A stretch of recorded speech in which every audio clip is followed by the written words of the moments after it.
நான் முதலாக நான் ஆண்டவராக இயேசு கிறிஸ்துவினுடைய 19வது வயதில் ஏற்றுக்கொண்டேன். 19வது வயதில் நான் ஆண்டரை ஏற்றுக்கொண்ட பொழுது உங்களில் ஒரு சிலர் தெரியுமா? பிஷப் ஸ்டீஃபன் நீல், யாருக்காவது ஞாபகம் இருக்கா? அவங்களுடைய சகோதரி இங்கே மிஷினரியாக இருந்தாங்க குன்னூரில். தெரியுமா பிஷப் ஸ்டீஃபன் நீல்? கேள்விப்பட்டிருக்கீங்களா? அங்கே சிஸ்டர் கை வைத்துறீங்க, உங்களுக்கு தெரியும், ரொம்ப சந்தோஷம். அவங்களுடைய சகோதரி அப்போ இங்கே இருந்தாங்க. அவங்க என்ன எழுதியிருந்தாங்க, நீ என்னை வந்து பார்க்க வரணும்னு. நான் அப்போ வந்தேன், குன்னூருக்கு வந்தேன். முதலாக ஆண்டரை ஏற்றுக்கொண்ட பொழுது ஒரு 18, 19, 20 வயதிலே நான் வந்தேன். நான் அப்போ தான் ஆண்டரை ஏற்றுக்கொண்டேன். அவங்க எனக்கு அநேக ஆவிக்குரிய கைட்லைன்ஸ் கொடுத்தாங்க. அதில் மிக முக்கியமானது, நான் வந்து 5 மணிக்கு மேலே எந்த காரணத்தை இட்டும் தூங்கக்கூடாது என்பது. அதிகாலையில் எழும்பி 1 மணி நேரமாவது முழங்காலில் நிற்கணும்னு சொன்னாங்க. பிஷப் ஸ்டீஃபன் நீல் இப்பொழுது அவங்க ஆண்டோடைய ராஜ்யத்தில் இருக்காங்க. அந்த நாட்களில் சிறந்த பரிசுத்தவான்கள் நம்முடைய சபைகளில் இருந்திருக்காங்க. அதனால் சபை இவ்வளோ ஸ்ட்ராங்காக நிற்குது. நம்முடைய சபைகள் சிஎஸ்ஐ, இசிஐ அல்லது எந்த சபையை நீங்கள் எடுத்துக்கொள்ளுங்க, பிரதரனோ அல்லது லுத்தரன் சபைகளோ அல்லது பெந்தேகோஸ்து சபைகளோ அல்லது இண்டிபெண்டன்ட் சபைகளோ, இந்த சபைகளுடைய ஸ்ட்ரென்த் எதுனா அதை தலைமை தாங்கி நடத்துகிறவங்க கையில் தான் இருக்குது. ரொம்ப ஸ்ட்ராங் கேரக்டர்ஸ், பழுதற்ற இருதயம் உடைய கர்த்தருடைய பிள்ளைகள்னால சபைகள் நடத்தப்படும் பொழுது அது அதிக வல்லமையுள்ளதாக இருக்குது. பிஷப் ஸ்டீஃபன் நீலை நான் பார்த்துருக்கேன், சிறந்த மனிதர். அவர் எழுதின புஸ்தகங்கள் உண்டு, நீங்கள் அதை வாசிக்கும்படி நான் கேட்டுக்கொள்கிறேன். ஆனால் அவர் எனக்கு கொடுத்த அந்த ஆலோசனையை உங்கள் எல்லாருக்கும் கொடுக்க விரும்புகிறேன். காலையில் 5 மணிக்கு மேலே நம்ம தூங்காமல் இருக்கிறது நல்லது. 1 மணி நேரம் யாருக்கு கொடுக்கணும்? நம்ம ஆண்டவருக்கு கொடுக்கணும். அதை நான் இன்னைக்கே செய்கிறேன். நான் பிரயாணங்கள் சமயத்தில் கொஞ்சம் முன்ன பின்ன இருக்கலாம். சில சமயத்தில் நான் சுகமில்லாமல் போயிட்டேன்னா கொஞ்சம் முன்ன பின்ன இருக்கும். ஆனால் நான் என்னுடைய நார்மல் டேஸில் நான் 4 மணிக்கு காலையில் எழும்புகிறேன், ஒரு 4:30 மணிக்கு முழங்கால் போடுறேன், ஒரு 5:30 மணி, ஒரு 6 மணி வரைக்கும் நான் முழங்காலில் நிற்கிறேன். என்ன ஆண்டவர் உங்களுக்கு முன்னால் இன்றைக்கி நிற்க வச்சுருக்காருன்னா அதுக்கு காரணம் நான் முழங்காலில் நிற்கிறதுனால தான். அது மாதிரி நீங்களும் எவ்வளவு அதிகமாக நீங்கள் முழங்காலில் நிற்கிறீங்களோ அவ்வளவு அதிகமாக உங்களுக்கு பரிசுத்த ஆவியானவருடைய அந்த வல்லமை உங்களுக்கு ஊற்றப்படும். பரிசுத்த ஆவியானவர் இல்லாமல் நாம் இயேசுவை காண முடியாது. இயேசு இல்லாமல் நாம் காண முடியாத அந்த கடவுளை என்ன செய்ய முடியாது? காண முடியாது. அப்படியானால் பரிசுத்த ஆவியானவரால் நாம் ஒவ்வொரு நாளும் நடத்தப்பட வேண்டும் என்றால், நிரப்பப்பட்டு கொண்டே இருக்க வேண்டும் என்றால், வழி நடத்தப்பட்டு கொண்டே இருக்க வேண்டும் என்றால் நாம் முழங்கால் படியிட வேண்டும். தனியாக முழங்கால் படியிட வேண்டும். மனந்திறந்து அவரிடத்தில் பேச வேண்டும். அவர் நம்முடைய அன்னாளை போல நம்ம இருதயத்தை அவரிடத்துல ஊற்றிவிட வேண்டும். அது நீங்கள் எல்லாரும் செய்யணும். எனக்கு இந்த குன்னூரில் தான் எனக்கு அந்த சத்தியம் கொடுக்கப்பட்டதுனால நான் இவ்வளோ வருஷத்துக்கு பிறகு குன்னூரில் வந்து அதை உங்களுக்கு சொல்கிறதில்ல எனக்கு ரொம்ப சந்தோஷமாக இருக்குது. நம் முழங்கால் படியிடும் பொழுது, வாய் திறந்து பேசும் பொழுது கர்த்தரும் நம்முடைய கண்களை திறப்பார். அப்படி திறக்கும் பொழுது வேத வசனத்தில் உள்ள ஒவ்வொரு வார்த்தை மூலமாகவும் இயேசு நமக்கு வெளிப்படுவார். இயேசுவை நாம் எங்கே காணலாம்? கர்த்தருடைய வசனத்தில் காணலாம். எவ்வளவு அதிகமாக நம்ம கர்த்தருடைய வசனத்தை வாசிக்கிறோமோ அவ்வளவு அதிகமாக நம்ம அதை காணலாம். எவ்வளவு அதிகமாக நம்ம முழங்கால் படிக்கிறோமோ அவ்வளவு அதிகமாக பரிசுத்த ஆவியானவர் நம்ம கண்களை திறந்து நமக்கு வசனத்தை வெளிப்படுத்திடுவார். இது வேத வசனங்களில் போட்டிகள் வைக்கிறாங்க, மனப்பாடம் பண்ணி 119 சங்கீதத்தெல்லாம் சொல்லுங்க, அதெல்லாம் நான் சந்தோஷப்படுறேன். ஆனால் அது வெறும் அறிவுக்கு தான் போகும். ஆனால் வேத வசனம் இருதயத்துக்கு போகணும்னா நம்முடைய இருதயம் முழங்கால் படியிட்டு நொறுங்குண்ட ஒரு இருதயமாக இருக்கணும். காத்திருத்தல்னு சொல்கிறாருல பரிசுத்த லூக்கா அப்போஸ்தலர்ல, நீங்கள் எருசலேமை விட்டு போகாமல், தெரியுமா உங்களுக்கு? நான் சொல்கிற வசனங்கள் விளங்குதா? அப்போஸ்தலர் 1 அதிகாரத்தில் வருது, நீங்கள் எருசலேமை விட்டு போகாமல் நீங்கள் காத்திருங்கள், பரிசுத்த ஆவியானவர் உங்களுக்கு வருவார், அது வரைக்கும் காத்திருங்கன்னு சொல்றாரு. இந்த காத்திருங்கள் என்கிற அந்த கிரேக்க வார்த்தைக்கு சரியான பொருள் என்ன தெரியுமா? மனம் உடைந்து ஜெபம் பண்ணுங்கள், மனம் திறந்து ஜெபம் பண்ணுங்கள், ஒளிவு மறைவில்லாமல் ஜெபம் பண்ணுங்க. உள்ளுக்குள்ள அழுக்க வைத்துக் கொண்டு ஸ்தோத்திரம் பண்ணிடாதீங்க. முதல்ல அழுக்க அறிக்கை இடுங்க, அதுக்கு பிறகு ஸ்தோத்திரம் பண்ணுங்க. விளங்குதா? எல்லாருக்கும் விளங்குதா? சகோதரர்கள் சகோதரிகள், உங்கள் எல்லாருடைய இருதயமும் ஆண்டவராய் இயேசு கிறிஸ்துக்கு முன்பாக ஒரு வெள்ளை இருதயமாக இருக்க வேண்டும் என்றால் அந்த கருப்பு இருதயம் மாறுவதற்கு இயேசுவினுடைய சிகப்பு ரத்தம் ஒவ்வொரு நாளும் உள்ளுக்குள்ள போய்கிட்டே இருக்க வேண்டும்.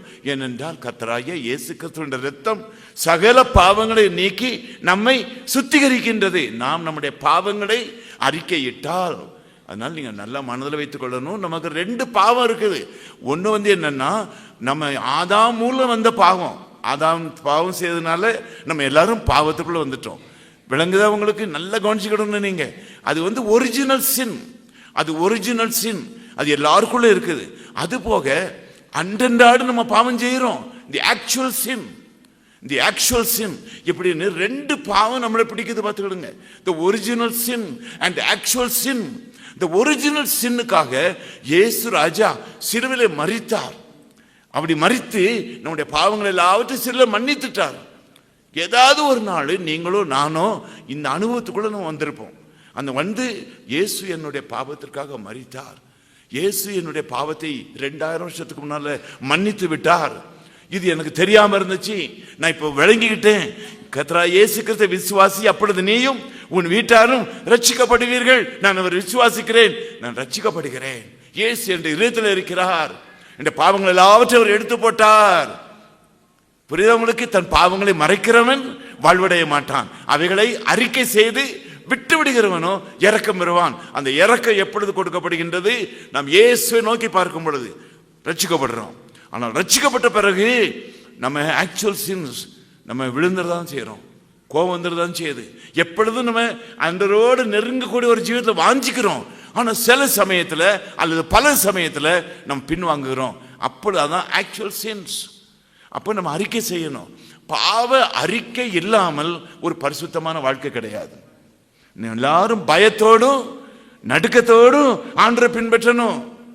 முழு நேர ஊழியக்காரங்கள் என்றாலும் பரவாயில்ல, விசுவாசிகள் என்றாலும் பரவாயில்ல, நம்ம எல்லாரும் வெறும் மனிதர்கள் தான். நாம் மாறுதட்டவே முடியாது.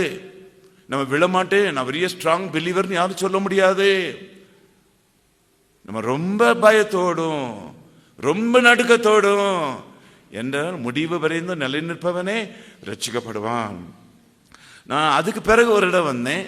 அப்போ நான் சர்ச் எஸ்டேட்டுக்கு வந்திருந்தேன். ஏசையன் சொல்லி ஒரு அருமையான அன்னை நண்பர் சுசேஷ ஜபக்குழுவில் எனக்கு அதிகம் உதவி செய்தவங்க. அவங்க வீட்டில் நானும் என் மனைவி பிள்ளைங்களாம் வந்திருந்தோம். இந்த ட்ரெயின்லலாம் போய் ஏறணும். நாங்கள் 2 பிள்ளைங்க இவெல்லாம் வளர்ந்துட்டாங்க. எனக்கு 2 பிள்ளைங்களும் ஒரு பையனும் இருக்காங்க. எல்லோரும் திருமணம் ஆயிட்டு. ஆனால் நான் குன்னூருக்கு போகிறேன்னு என் மகாட்ட சொல்லும் பொழுது அவளுக்கு இப்பொழுது 30 வயசு போல் ஆகுது. அவள் ஞாபகப்படுத்தினான், நம்ம ட்ரெயினில் போகணும். அவங்க சின்ன பிள்ளைங்களுக்கு நம்ம அப்பா அம்மா சேர்றது மறக்கவே மறக்காது, அவளுக்கு நம்ம பேசுறதும் மறக்காது. அப்போ 2 வந்தேன். அண்ணனுக்கு அவங்களுடைய குடும்பத்துக்காக நான் ரொம்ப நன்றி செலுத்துகிறேன். நான் சர்ச் எஸ்டேட்டில் அநேக ஆண்டுடைய பிள்ளைங்க இருந்தாங்க, நான் கண்ணால் பார்க்க முடிஞ்சது. அதுக்காக நன்றி செலுத்துகிறேன். நான் அடுத்த ஒரு 30-35 நிமிஷம் அல்லது 40 நிமிஷம் உங்களிடத்துல ஒரு 3 தீர்மானத்தை நீங்கள் எடுக்கும்படி நான் ஒரு 3 குறிப்பு வைக்க விரும்புகிறேன். உங்களுடைய லைஃப் முழுசும் நானும் இந்த 3 தீர்மானங்களையும் தினமும் என்னுடைய இதயத்திற்குள்ளே நான் பேசிக்கொண்டே இருக்கிறேன். இந்த 3லையும் நானும் நீங்களும் நிலைத்து நின்றால் நம்மை போல சந்தோஷமானவர்கள் இந்த உலகத்தில் யாருமே இல்லை. இந்த 3ஐயும் நீங்கள் நல்லா கவனிக்கணும். நீங்கள் உங்களுடைய இதயத்தில் இந்த 3 குறித்தும் யோசித்து ஒரு நல்ல தீர்மானத்திற்குள்ளே வந்தவர்களாக இந்த கூட்டத்தை விட்டு நீங்கள் புறப்பட்டு செல்லணும். என்னை கனம் பண்ணுகிறவனே நான் கனம் பண்ணுவேன் என்று சொன்ன ஆண்டவர் கர்த்தருடைய கர்த்தரை நேசிப்பதற்காக கர்த்தருக்காக நேரம் கொடுக்கிறவர்களுக்கு அவர் நாட்களை கூட்டி கொடுக்கிறவராக இருக்கிறார். அவருக்காக நீங்கள் 1 மணி நேரம் நீங்கள் கொடுத்தீங்கன்னா உங்களுடைய லைஃப்பில் ஒரு 1 டே அவர் ஆட் பண்ணக்கூடியவராக இருக்கிறார். அதனால் உங்களை அவர் கனம் பண்ணுவார், உங்களை ஆசீர்வதிப்பார். ஆனால் நீங்கள் வந்த இந்த இடத்துல உங்களுடைய வயது எப்படி இருந்தாலும், உங்களுடைய ஆவிக்குரிய நிலைமை எப்படி இருந்தாலும், உங்களுடைய குடும்பத்தினுடைய சூழ்நிலை எப்படி இருந்தாலும், இந்த 3 குறிப்புகளிலேயும் நீங்கள் திடமாக நிற்பீர்கள் என்றால் நீங்கள் சூழ்நிலைகளை குறித்து பயப்பட மாட்டீர்கள், பிரச்சனைகளை குறித்து வருந்த மாட்டீர்கள், கஷ்டங்களை குறித்து நொந்து கொண்டிருக்க மாட்டீர்கள். நாம் நினைப்பதெல்லாம் நடப்பது இல்லை, நடப்பதையெல்லாம் நம்ம நினைக்க முடியவில்லை. இவ்வளவுதான் நாம் மனிதர்கள். பிரியமானவர்களே, நல்லது நடக்கணும்னு நினைக்கிறோம், ஒரு கெட்டது நடந்துருது. இந்த 2008 வருஷம் நல்லா இருக்கணும்னு நினைக்கிறோம், 7வது வருஷத்தை விட கஷ்டமாக இருக்கேன்னு மனசு சில சமயத்தில் சொல்ல ஆரம்பிக்குது. எப்படி இருந்தாலும் பரவாயில்ல, நம்ம நினைக்கிறபடி ஒன்று நடக்க வேண்டாம், ஆனால் நம்ம வாஞ்சிக்கிறபடி ஒன்று நடந்துடணும். அதாவது முதல் குறிப்பு, நான் என் இயேசுவில் இருப்பேன். நான் என் இயேசுவில் இருப்பேன். இதான் உங்களுடைய சமூகத்தில் என்னுடைய இதயத்திலிருந்து நானும் நீங்களும் வாஞ்சிக்கிற ஒன்றாக. முதலாவது என்னுடைய வாழ்க்கையிலே, உங்களுடைய வாழ்க்கையிலே நான் என் இயேசுவில் இருப்பேன். மனிதராகிய நாம் ஏதாவது ஒன்றில் இருந்துதான் தீர வேண்டியது இருக்கிறது. பிரியமானவர்களே, ஒன்று நாம் சாத்தானில் இருக்க வேண்டும், ஒன்று நாம் பிசாசில் இருக்க வேண்டும், ஒன்று நம்முடைய விரோதியின் இடத்துல இருக்க வேண்டும், இல்லாவிட்டால் நம்முடைய பங்காளன் இடத்துல இருக்க வேண்டும். நம்முடைய இயேசு, என்னுடைய இயேசுவில் நான் இருப்பேன். இந்த இந்த இந்த மிக முக்கியமான இந்த வரியை கேட்க உங்களுக்கு ஒரு வாய்ப்பு கிடைத்திருக்கிறதே, இதை சொல்ல எனக்கு ஒரு வாய்ப்பு கிடைத்திருக்கிறதே. இதை சொல்லவோ அல்லது கேட்கவோ இந்த குன்னூரிலே 100க்கு ஒரு 10 பேருக்கு தான் வாய்ப்பு கிடைத்திருக்கும், 90 பேருக்கு வாய்ப்பு கிடைக்கவில்லை. அப்படி வாய்ப்பு கிடைத்தாலும் அவர்களால் இதை விளங்கிக் கொள்ள முடியவில்லை. இயேசுவில் இருப்பேன் என்று இப்படி சொல்லுவது முட்டாள்தனமானது, பைத்தியக்காரத்தனமானது. இயேசுவில் இருந்து கொண்டு இந்த உலகத்தில் எப்படி வாழ முடியும்? நீ பொய் சொல்லாமல் எப்படி வாழ முடியும்? நீ தப்பிதம் செய்யாமல் வாழ முடியுமா? பிரியமானவர்களே, எத்தனையோ கேள்விகள் கேட்கக்கூடிய ஒரு குன்னூரிலே, ஒரு நீலகிரி மாவட்டத்திலே, தமிழ்நாட்டிலே, இந்தியாவிலே, உலகத்திலே நாம் சொல்லும் ஒரு வரி, நான் இயேசுவில் இருப்பேன். தைரியமாக நீங்கள் சொல்ல முடியுமா? இந்த வரியை சந்தோஷமாக சொல்ல முடியுமா? சொல்ல முடியுமா உங்களால? நான் இயேசுவில் இருப்பேன். உங்கள் மனதில் நீங்க யோசிச்சு பார்க்கணும். உங்களை யாருக்கெல்லாம் இதை தைரியமாக சொல்ல முடியுமோ, ஆண்டவர் இன்னும் மேலமான தைரியத்தை கொடுக்கட்டும் உங்களுக்கு. இது இன்னும் தைரியமாக சொல்லத்தக்கதாக. எப்பொழுதெல்லாம் நெருக்கடி வருகின்றதோ, எப்பொழுதெல்லாம் மனிதர்கள் உங்களை கட்டிக்க வருகின்றார்களோ, அடிக்க வருகின்றார்களோ, இடிக்க வருகின்றார்களோ, அப்பொழுதெல்லாம் நீங்கள் பதில் பேசாதபடிக்கு நான் இயேசுவில் இருப்பேன். நான் மாம்சத்தில் இருக்க மாட்டேன், நான் பிசாசில் இருக்க மாட்டேன், துன்மார்க்கருடைய கூட்டத்தில் இருக்க மாட்டேன், குடிகாரர்களை நோக்கி போக மாட்டேன், மதுக்கடைகளை திணைக்க மாட்டேன். நான் இயேசுவில் இருப்பேன். பீடி சிகரெட்டில் இருக்க மாட்டேன், பொய்யில் இருக்க மாட்டேன், என் மனைவிக்கு உண்மை இல்லாமல் இருக்க மாட்டேன், என் புருஷனை வஞ்சிக்க மாட்டேன். நான் இயேசுவில் இருப்பேன். நான் இயேசுவில் இருப்பேன். பிரியமானவர்களே, இது ஒரு நல்ல வார்த்தை. ஏன் நாம் இயேசுவில் இருக்க வேண்டும்? ரெண்டு முக்கியமான குறிப்பு இருக்கின்றது. ஒன்று, இயேசு இரட்சகர். இயேசுவை தவிர இரட்சகரே இல்லை. ஆகையாலே நீங்களும் நானும் இருக்க வேண்டிய நபர் யார்? இரட்சகருக்குள் நாம் இருக்க வேண்டும். இது முக்கியமானது. அவர் இரட்சகராக இருக்கிறார். எல்லாவற்றிலிருந்தும் நம்மளை ரட்சிப்பார். பிசாசிலிருந்து ரட்சிக்கிறார், பாவத்திலிருந்து ரட்சிக்கிறார், சோதனைகளிலிருந்து ரட்சிக்கிறார், கஷ்டங்களிலிருந்து ரட்சிக்கிறார், நஷ்டங்களிலிருந்து ரட்சிக்கிறார், வெட்கங்களிலிருந்து ரட்சிக்கிறார், பயத்திலிருந்து ரட்சிக்கிறார். பிரியமான ரட்சிப்பு என்கிற வார்த்தை இது எல்லாவற்றையும் மொத்தமாக சேர்த்த ஒரு வார்த்தை. அதனாலே ஒரு ரட்சிப்புக்கு ஒரு ஆள்கிட்டையும், இன்னொரு ரட்சிப்புக்கு இன்னொரு ஆள்கிட்டையும், இன்னொரு ரட்சிப்புக்கு இன்னொரு ஆள்கிட்டையுமாக ஒரு 100 கடவுளை வைக்க வேண்டிய அவசியம் இல்லை, ஒரு 10 படங்களை தொங்கப்பட வேண்டிய அவசியம் இல்லை, ஒரு 90 கோயிலுக்கு போக வேண்டிய அவசியம் இல்லை, ஒரு 10 நதிகளுக்கு ஓட வேண்டிய அவசியம் இல்லை. உனக்கும் எனக்கும் இது அறிந்திருப்பாய் என்றால், பிரியமானவர்களே, எல்லாம் நமக்கு வருகின்றது. பணம் வருகின்றது, கல்யாணம் பண்ணினால் பிள்ளைகள் வருகின்றார்கள், வசதிகள் வருகின்றது, எல்லாம் வருகின்றது. ஆனாலும் நாம் ஒன்றை தேடிக்கொண்டே போகிறோம். அது என்ன தெரியுமா? சந்தோஷம், சமாதானம் தேடிக்கொண்டே போகிறோம், மன நிம்மதி தேடிக்கொண்டே போகிறோம். எல்லாம் நமக்கு இருக்கின்றது. வீட்டில் இல்லாத என்னது பிரியமானவர்களே? வாஷிங் மிஷின் இருக்கின்றது, ரெஃப்ரிஜரேட்டர் இருக்கின்றது, டெலிவிஷன் இருக்கின்றது, மொபைல் இருக்கின்றது. எல்லா டெக்னாலஜியும் நம்ம கையில் இப்போ வந்து விட்டது. ஆனாலும் தேடிக்கொண்டே போகிறோம், தேடிக்கொண்டே போகிறோம், தேடிக்கொண்டே போகிறோம். அதான் இந்த உலகத்திலே நமக்கு அப்பால் பட்டவர்கள் செய்யும் வேலை. ஆனால் நான் இயேசுவில் இருப்பேன் என்று சொல்கிறவன் தேடிக்கொண்டே போக மாட்டான். எல்லாம் எனக்கு இருக்கின்றது. நான் இயேசுவில் இருக்கும் பொழுது எல்லாம் எனக்கு இருக்கின்றது. சோ அருமையான சகோதரர்களே, இரட்சகரில் இதான் நீங்க முதலாவது என்னுடைய அன்பான வேண்டுகோள். நானும் கொண்டு வந்திருக்கிறேன். கர்த்தர் சித்தமானால் இனி எப்பொழுது நாம் சந்திக்க போகிறோமோ அப்பொழுது சந்திக்கலாம். ஆனால் இப்பொழுது வந்திருக்கிற இந்த சந்திப்பில் நான் ஒன்று உங்களிடத்திலே முதலாவது first recommendation for you to have a successful life, to succeed in life. பிரியமான, சக்சஸ் என்பது எவ்வளவு முக்கியமானது. அதற்கு இந்த வார்த்தை வேணும், நான் இயேசுவில் இருப்பேன். நான் இயேசுவில் இருப்பேன் என்றால் இயேசு எனக்கு இரட்சகர். நீங்கள் வேறு ஏதாவது இருப்பீர்கள் என்றால் பிரியமானவர்களே, அது எதுவும் உங்களை ரட்சிக்க போவது இல்லை. இரண்டாவது, வேறு எதுவும் உங்களுக்கு பரத்திலிருந்து கொடுக்கப்பட்டதில்லை. தான் இரண்டாவது அதில் வருவது. எனக்கு தேவனால் கொடுக்கப்பட்ட ஒரே ஒருவர் இயேசு மட்டுமே. மற்றது அனைத்து மனிதனால் கொடுக்கப்பட்டது. மனிதனால் கொடுக்கப்பட்டதை நீங்கள் தயவு செய்து நம்பாதேயுங்கள். ஏசாயாவிலே 2வது அதிகாரத்திலே கடைசி வசனத்திலே, நாசிலே சுவாசமுள்ள மனுஷனை நம்பாதீங்கள், நம்பப்படுவதற்கு அவன் எம்மாத்திரம். சுவாசம் இருக்க வரைக்கும் மனிதன் நம்ப முடியாது என்றால் அவன் ஒரு பெணமான பிறகுதான் நம்ப முடியும் என்று சொல்கின்றது வசனம். மனுஷனை நம்புகிறவன் சபிக்கப்பட்டவன் என்று சொல்லியிருக்கின்றது. நம்முடைய உலகத்திலே நாம் சமுதாயமாக, ஒரு கூட்டமாக, ஒரு அமைப்பாக, ஒரு குடும்பமாக வாழத்தான் வேண்டியது இருக்கின்றது.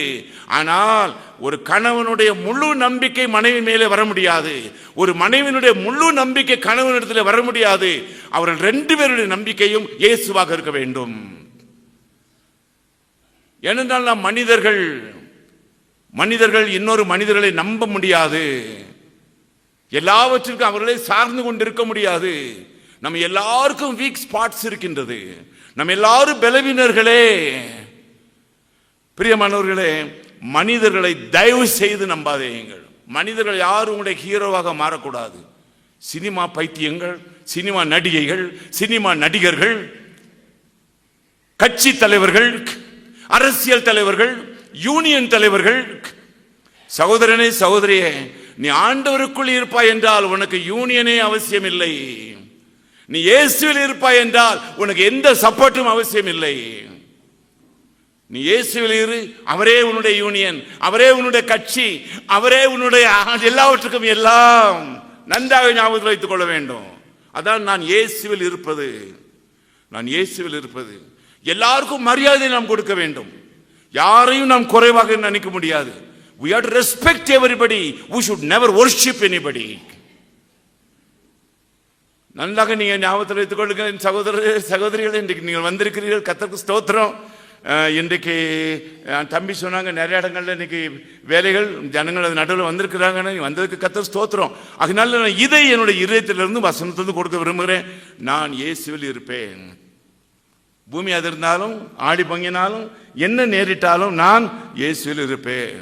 எத்தனை நடக்குதுன்னு செய்யும். இனிமேல் மீட்டு முடிச்சுட்டு வீட்டுக்கு போறீங்க, நீங்கள் என்ன எக்ஸ்பெக்ட் பண்ணுவீங்க? வீட்டில் போனோன்னே எல்லாம் நல்லா இருக்குன்னு நினைக்கிறீங்களா?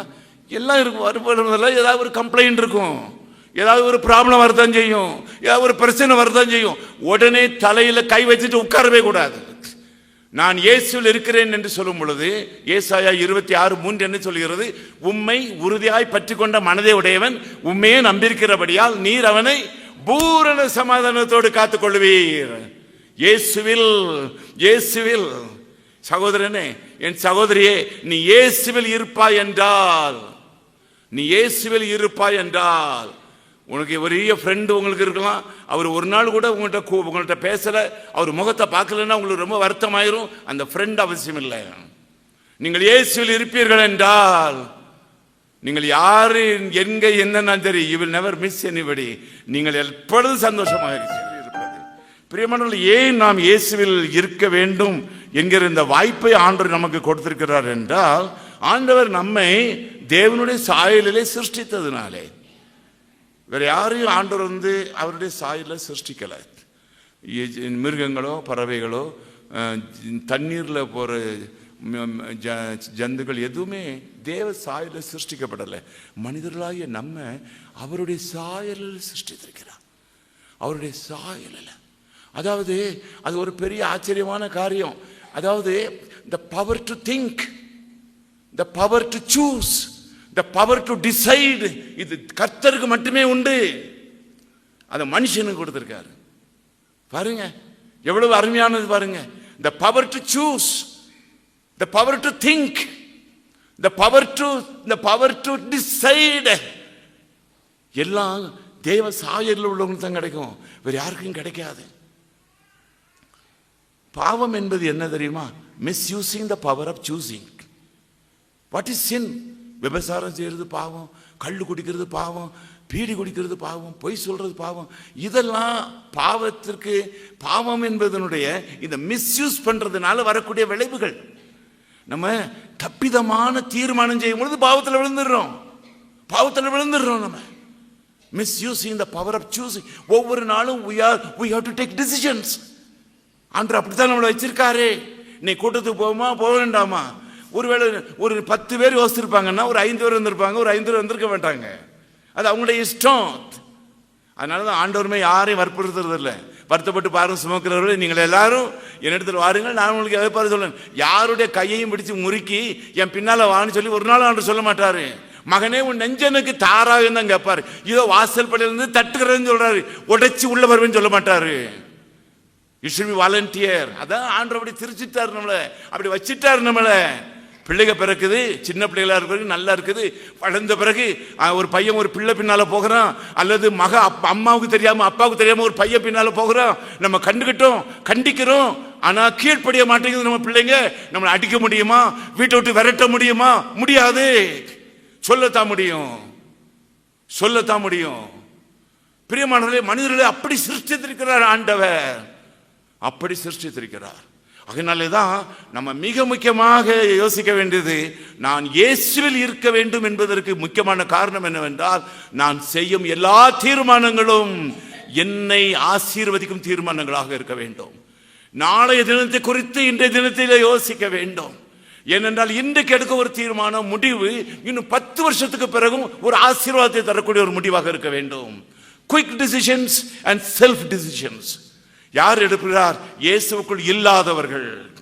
முழங்கால் படியிட்டு ஜெபம் பண்ணி, கணவனை கலந்து, மனைவியை கலந்து, உடன் சகோதரர்களை கலந்து உடன் ஊழியர்களை கலந்து எடுக்கும் பொழுது அந்த தீர்மானம் எவ்வளவு நல்ல தீர்மானமாக இருக்கின்றது. பிரியமானவர்களே, நாம் ஏன் இயேசுவில் இருக்க வேண்டும் என்கிறதுக்கு மிக முக்கியமான காரணம் என்னவென்றால், நாம் தீர்மானம் எடுக்க வேண்டியவர்களாக இருப்பதனாலே. நாம்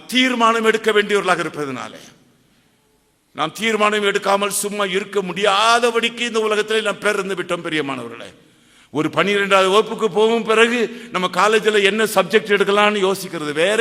ஒரு 7வது வகுப்பு வரும் பொழுதே என்னுடைய ஃபியூச்சரில் நான் என்ன சப்ஜெக்ட் எடுக்க போகிறேன் என்பது வேற. அந்த எண்ணம் 7வது வகுப்பில் வர வேண்டும் என்றால் தாய்க்கும் தகப்பனுக்கும் அதில் ஒரு விருப்பம் இருக்க வேண்டும். 7th ஸ்டாண்டர்ட் தான் நம்முடைய ஃபியூச்சர் உள்ள நம்முடைய பிள்ளைகளை ஷேப் பண்ணக்கூடியது. பிரியமானவர்களே, it is not 10th standard. அப்படியானால் நாம் தீர்மானம் எடுக்கிறதை பொறுத்து இருக்கின்றது. நம்முடைய பிள்ளைக்கு எப்படிப்பட்ட பையன் வேண்டும். நம்முடைய பிள்ளைகள் நல்ல பிள்ளைகளாக இருக்கிறார்கள் என்றால், அப்பா அம்மா சொல்ற பிள்ளையை தான் கெட்டுவேன், பையனு தான் கெட்டுவேன் என்றால் எவ்வளவு முக்கியமான பொறுப்பு பெற்றோர்களுக்கு இருக்கின்றது. பிரியமானவர்களே, இந்த நாட்களிலே வாலிப பிள்ளைகள் அப்படி இருப்பார்கள் என்றால் அது எவ்வளவு சந்தோஷமானது. பிரியமானவர்களே, எவ்வளவு சந்தோஷமானது. அப்படினால் தாயும் தகப்பனுமாக நாம் யாருக்காக நாம் வாழுகிறோம்? நம்முடைய பிள்ளைகளுக்காக நாம் வாழ்கிறோம். நம்முடைய பிள்ளைகளுக்கு நல்ல தீர்மானம் எடுப்பதற்காக வாழ்கிறோம். அப்படினால் தாயும் தகப்பனும் சேர்ந்து இயேசுவில் இருக்க வேண்டும். பிரியமானவர்களே, உங்களிடத்திலே மிக தாழ்மையோடு நான் சொல்கிறேன், நாம் தீர்மானம் எடுப்பது சரியான தீர்மானமாக இருக்க வேண்டும் என்றால் நாம் இயேசுவில் இருக்க வேண்டும். இயேசுவில் இல்லாமல் எடுக்கப்படும் எந்த தீர்மானமும் தவிடுபடியாக போகும். நீ எத்தனை 5 ஆண்டு திட்டமும் கொண்டு வாருங்கள், நீங்கள் என்ன அழகாக விவசாயிகளுக்கு எல்லா கடன்களையும் நீக்கிவிட்டேன் என்று சொல்லுங்கள், எத்தனை பட்ஜெட்டை நீங்கள் கொண்டு வாருங்கள், எத்தனை ஐக்கிய நாட்டு சபைகளை நீங்கள் கொண்டு வாருங்கள், எத்தனை அணுக்குண்டுகளை காட்டி ஒருவரை ஒருவர் பயங்காட்டுங்கள், தகடுபடியாக போவீர்கள். பிரியமான சகோதரனே, சகோதரியே, இந்த உலகத்தில் ஒவ்வொரு நாடும், ஒவ்வொரு மனிதனும், ஒவ்வொரு குடும்பமும் தகடுபடியாக போய் கொண்டிருப்பதற்கு காரணம் என்ன? தப்பிதமான தீர்மானங்கள். நீ தவிடுபடியாக போகாமல் இருக்க வேண்டும் என்றால் உன்னுடைய தீர்மானம் சரியான தீர்மானமாக இருக்க வேண்டும். நல்ல தீர்மானமாக. அதற்கு நீ இயேசுவில் இருக்க வேண்டும். ஏனென்றால் தீர்மானம் எடுக்க வேண்டியவர்களாக நாம் இந்த உலகத்திலே சிருஷ்டிக்கப்பட்டு விட்டோம். ஒவ்வொரு நாளும் அதிகாலையில் எழும்பி இன்னைக்கு தூங்கு வரைக்கும், ஆண்டவரே என்னுடைய நேரத்தை நான் எப்படி செலவழிக்க வேண்டும் ஆண்டவரே, இது நீங்கள் கண்டிப்பாக செய்யணும். யாரெல்லாம் நான் பார்க்கணும் ஆண்டவரே, பார்த்தால் எப்படி பேசணும் ஆண்டவரே, இல்லையா? உங்களுடைய வார்த்தையானது கிருபை நிறைந்ததாகவும் உப்பால் சாரமேற்றப்பட்டதாகவும். உப்பால் சாரமேற்றப்பட்டது என்றால் நாம் பேசுகிறது எப்படிப்பட்டது? the matter we talk. உப்பால் சாரமேற்றப்பட்டது என்றால் the matter we talk. கிருபை நிறைந்தது என்றால் the manner we talk. the manner we talk. பிரியமானவர்களே, உங்க சொந்த பிள்ளைகிட்டே நீங்க எரிந்து விட முடியாது. ரொம்ப சென்சிட்டிவா இருக்காங்க இன்னைக்கு எல்லாரும். கர்த்தர் உங்களுக்கு இறங்கட்டும், கர்த்தர் எனக்கு இறங்கட்டும். ஒவ்வொரு நாள் காலையிலேயும் எனக்கு அந்த பிஷப் ஸ்டீபன் ஐயா சொன்னது எனக்கு பிரயோஜனமா இருக்குது. இன்னைக்கும் நான் என்னைக்காவது நான் என்னுடைய மார்னிங் பிரேயரை நான் மிஸ் பண்ணியிருப்பேன் என்றால் that day is a empty day for me. It's a driest day for me. அன்னைக்கு தான் நான் ரொம்ப கஷ்டப்பட்டிருப்பேன். நீங்க காலையில எழும்பி ஆண்டவருடைய சமூகத்தில் முழங்கால் படியிடுங்க அம்மா, முழங்கால் படியிடுங்க ஐயா. நீங்க உலகத்துக்கான காரியத்துக்காக நீங்க அழ மாட்டீங்க, இந்த ஆத்துமாக்களுக்காக மாத்திரம்தான் அழுவீங்க. நீங்க அழ நிறைய கோயில்கள் அங்க வந்துடும். ஆமா, சுவிசேஷ ஊழியத்திற்கு முக்கியமானது பணம் அல்ல, கண்ணீர். கண்ணீரோடு விதைக்கிறவர்கள் கெம்பீரத்தோடு அறுப்பார்கள். காலையிலே நீங்க எழும்பி உங்களுக்காக ஜெபம் பண்ணுங்க, புருஷனுக்காக ஜெபம் பண்ணுங்க, மனைவிக்காக ஜெபம் பண்ணுங்க, பிள்ளைகள் பேரை சொல்லி ஜெபம் பண்ணுங்க, பேர பிள்ளைகள் பேரை சொல்லி ஜெபம் பண்ணுங்க. உங்களோடு இணைந்து நெருக்கத்தில் இருப்பாங்கல்ல, யாராவது ஒரு டீம் இருக்கு உங்களோட, அவங்களுக்காக ஜெபம் பண்ணுங்க. உங்களுடைய குருவானவருக்காக ஜெபம் பண்ணுங்க, உங்கள் சபைக்காக ஜெபம் பண்ணுங்க, நீலகிரி மாவட்டத்துக்காக ஜெபம் பண்ணுங்க, தமிழ்நாட்டுக்காக ஜெபம் பண்ணுங்க. அதுக்கு பிறகு இதுக்காக ஜெபம் பண்ணுங்க, இமயமலை பகுதிகளுக்காக ஜெபம் பண்ணுங்க, சிக்கிமுக்காக ஜெபம் பண்ணுங்க, திரிபுராவுக்காக ஜெபம் பண்ணுங்க, மணிப்பூருக்காக ஜெபம் பண்ணுங்க, அசாமுக்காக ஜெபம் பண்ணுங்க, மேற்கு வங்காளத்துக்காக ஜெபம் பண்ணுங்க, டார்ஜிலிங் கவுன்சிலுக்காக ஜெபம் பண்ணுங்க. இது எல்லாத்துக்காக நீங்க ஜெபம் பண்ணுங்க. போதும், இவ்வளவு போதும். ஆண்டவர் உங்களை முழு நேரமா அழைக்கிறாப்புல இல்லை, ஆனால் உங்களை முழங்கால் போட்டு ஆண்டவரே இந்த மக்களுக்காக கண்ணீர் மாற்றும் பொழுது ஐ டெல் யூ, நீங்க ஜெபம் பண்ண நீங்க கண்ணீர் விட உங்கள் இருதயம் அப்படியே ஆவியானவரால் என்ன செய்திரும்? நிரம்பிரும்.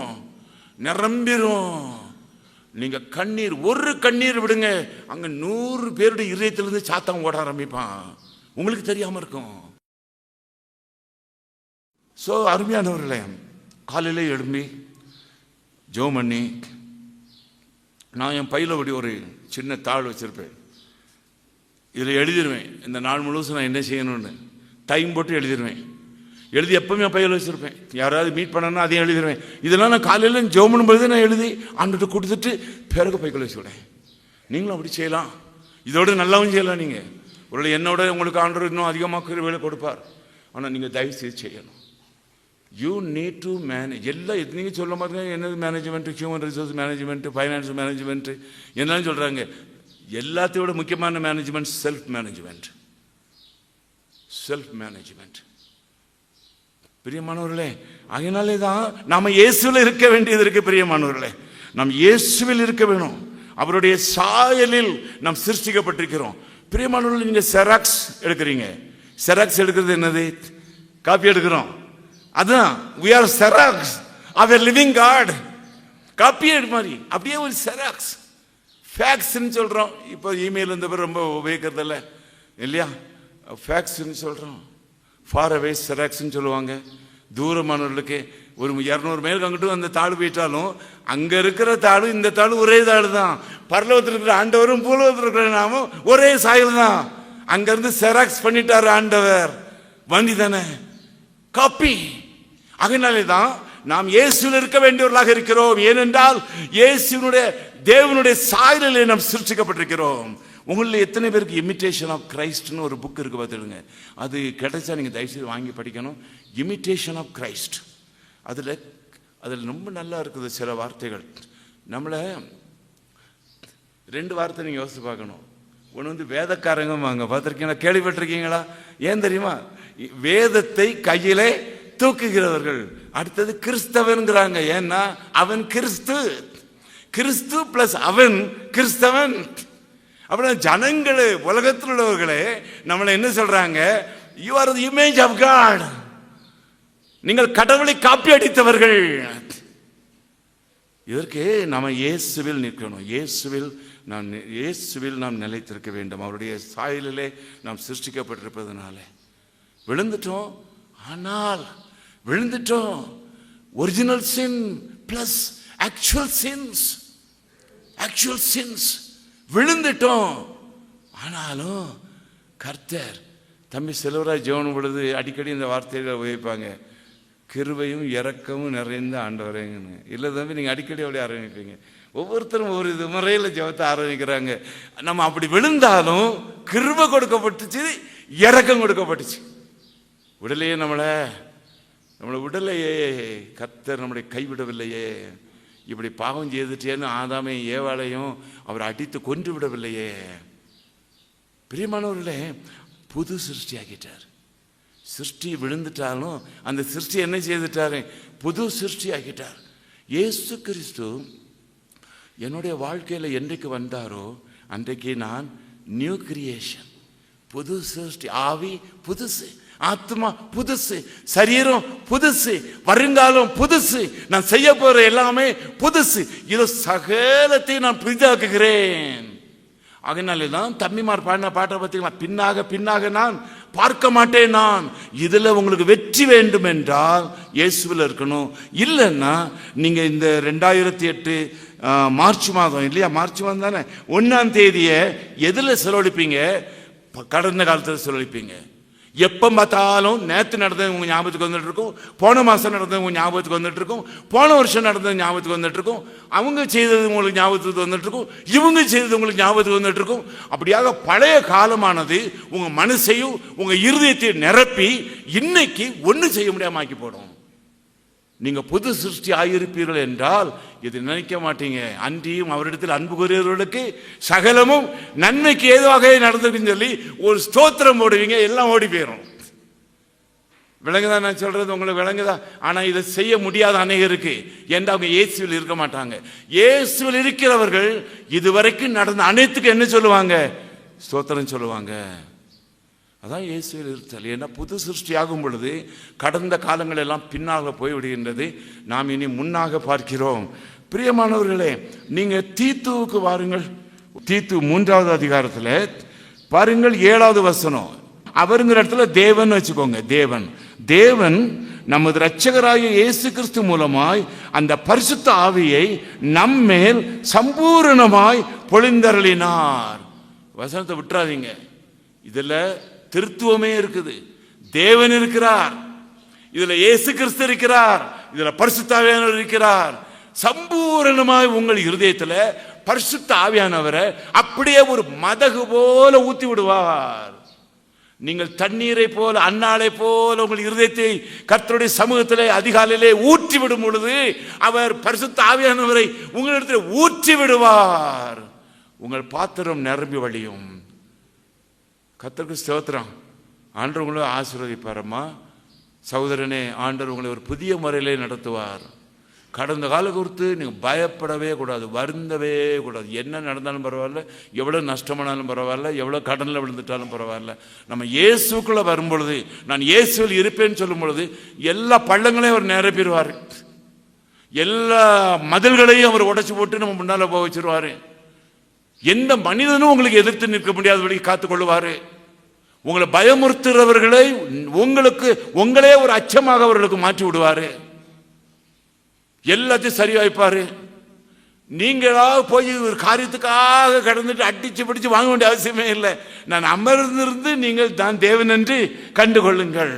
விசுவாசிக்கிறவன், நல்ல தைரியமா சொல்லுங்களேன், விசுவாசிக்கிறவன் பதறான். ஆங்ஸைட்டியே இருக்கக்கூடாது, பதஷ்டமே இருக்கக்கூடாது, நர்வஸ்னஸே இருக்கக்கூடாது, கை ஆடக்கூடாது. நமக்கு ஆண்டவர் இந்த கிருபைகளை கொடுக்க வல்லவராக இருக்கிறார். பிசிக்கலி, ஸ்பிரிச்சுவலி, மென்டலி நமக்கு கொடுக்க வல்லவராக இருக்கிறார். இது எந்த மனிதனிடத்திலையும் கிடையாது. கர்த்தராகிய இயேசு கிறிஸ்துவை தவிர எந்த மனிதனிடத்திலையும் இந்த ஆசீர்வாதங்கள் கிடையாது. எந்த உருவத்திலும் கிடையாது, எந்த படத்திலும் கிடையாது, எந்த சர்வாதிகாரியிடத்திலும் கிடையாது, எந்த அரசியல் தலைவனிடத்திலும் கட்சி தலைவனிடத்திலும் சினிமா நடிகரிடத்திலும் கிடையாது. ஏமாந்து போகாதீங்கள். அதுதான் நாம் கடைசி வரைக்கும் நிற்க வேண்டியவர்.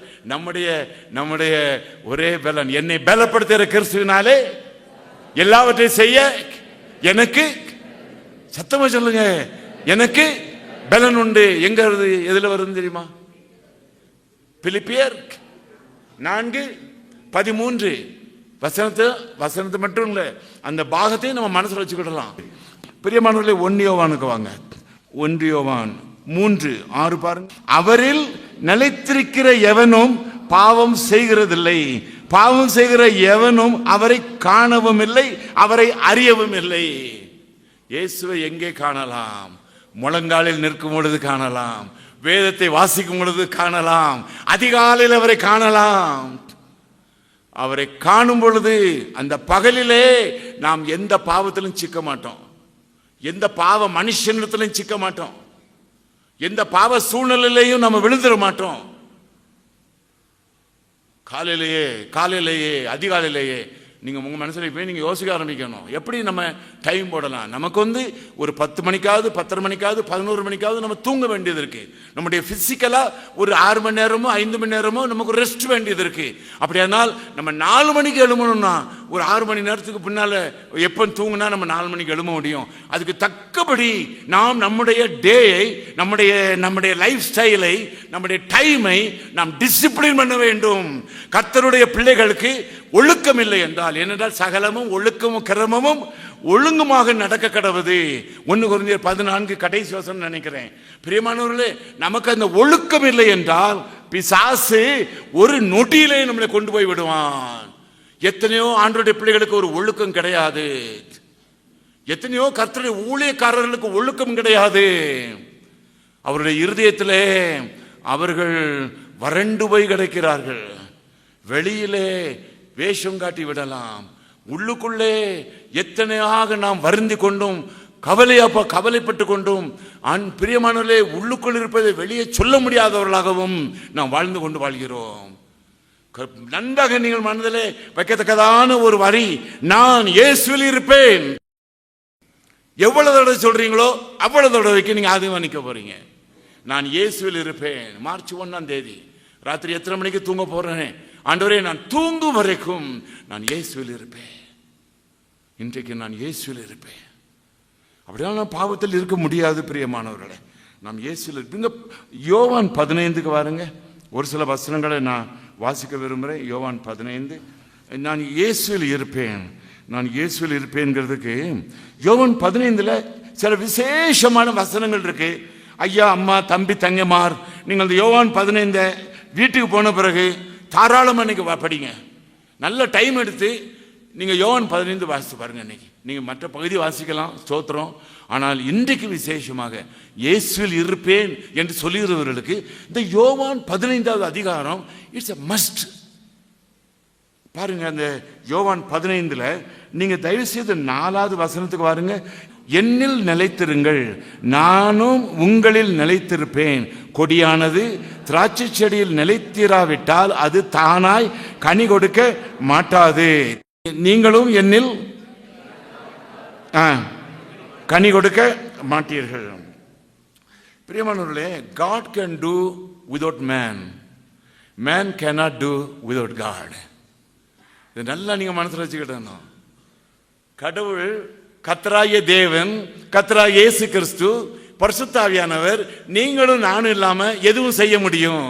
ஆனால் நீங்களும் நானும் பரிசுத்த ஆவியானவர் இல்லாம, கர்த்தராகிய இயேசு கிறிஸ்து இல்லாம, பிதாவாகிய தேவன் இல்லாம ஒன்னும் செய்யவே முடியாது. God can do anything without man, but man cannot do anything without God. கர்த்தருக்கு ஸ்தோத்திரம். ஆண்டவர் நம்மளை இன்னைக்கு கொண்டு வந்ததற்காக ஸ்தோத்திரம். இந்த யோவான் 15வது அதிகாரம் இந்த 5வது வசனம், நான் அவரை நிலைத்திருப்பேன், நான் இயேசுவில் இருப்பேன், நான் இயேசுவில் நிலைத்திருப்பேன், நான் இயேசுவிலேயே நடப்பேன், நான் இயேசுவிலேயே தூங்குவேன், நான் இயேசுவிலேயே ஓடுவேன். I will be in Jesus, in Christ. கிறிஸ்துவுக்குள் ஒரு மனுஷனை நான் அறிவேன். என்ன அழகா சொல்றாரு பார்த்தீங்களா பரிசுத்த பவுல் தன்னை பற்றி சொல்லும் பொழுது, கிறிஸ்துவுக்குள், இயேசுவுக்குள். அருமையானவர்களே, நல்ல ஒரு வசனம் அது. இந்த யோவான் 15வது அதிகாரம் அந்த அருமையான அந்த அந்த வசனத்தில் நீங்கள் 5வது வசனத்துக்கு வாருங்கள். அடுத்த வசனத்துக்கு வாருங்கள். அடுத்த வசனத்தை பாருங்கள். நானே திராட்சை செடி, நீங்கள் கொடிகள். ஒருவன் என்னிலும் நான் அவனிலும் நிலைத்திருந்தேன், மிகுந்த கனிகளை கொடுப்பான். அடுத்த சத்தமா வாசிங்க. என்னை அல்லாமல் உங்களால் ஒன்றும் செய்யக்கூடாது. அதான் நான் முதல்ல சொன்னேன்.